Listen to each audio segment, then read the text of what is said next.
సూర్యుడి చుట్టూ భూమి తిరిగితే భూమి చుట్టూ రేవంత్ తిరుగుతున్నాడంటూ కామెంట్ చేశారు మాజీ మంత్రి హరీష్ రావు.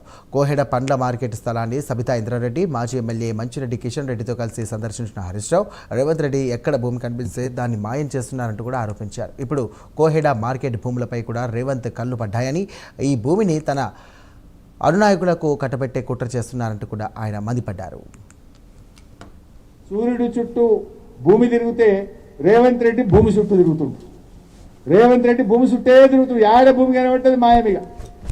ఇప్పుడు ఈ భూమి మీద కన్ను పడ్డది. ఇది మంచిగా కట్టిన ఇల్లు పెట్టిన పోయే వాళ్ళకి తయారున్నది. ఇంట్లో ఉన్న ఇబ్బందులన్నీ తీసేసి మంచిగా మార్కెట్ కడదామని దీన్ని తయారు పెడితే దీని మీద కన్ను పడ్డది. ఇక మార్కెట్ ఏమన్నా కానీ ఆ మార్కెట్ కట్టినా కట్టకుండా అభ్యంతరం అది అయినప్పుడు అవుతుంది, కానీ ఇప్పుడైతే దీన్ని అయితే లేపుకుందామని. అందుకే ఎవడో వచ్చిందట కేరళకి వెళ్ళి చెన్నైకి వెళ్ళి వచ్చి దీన్ని చూసిపోయాడట సాయంత్రం పూట సీకట్ల. ఇది ఏమో ప్రయత్నము? ఆ గుట్ట మీద కడితే అవుతుందా? ఆ గుట్ట మీద వాళ్ళకే ఆ కోల్డ్ స్టోరేజ్ వాళ్ళకో లేదా ఆ ప్రాసెసింగ్ వాళ్ళకో ఆ గుట్ట మీద వాడు కట్టుకుంటాడు ప్రైవేట్ వాడు. వీళ్ళు రైతులు కదా.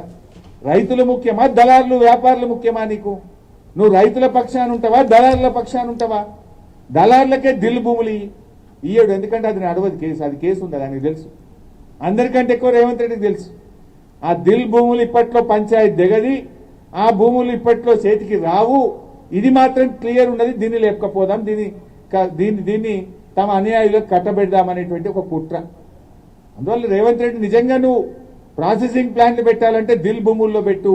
ఇక్కడ మాత్రం అంతర్జాతీయ స్థాయిలో ఇక్కడ ఫ్రూట్ మార్కెట్ ను తప్పకుండా నిర్మించాల్సిందే. లక్షల మంది రైతుల బతుకుదెరువు ఆలోచిస్తావా? నలుగురు దళారులకు ఈ భూమిని అప్పజెప్పి నీకు వచ్చే కమిషన్ల గురించి ఆలోచిస్తావా అని మేము అడుగుతా ఉన్నాం.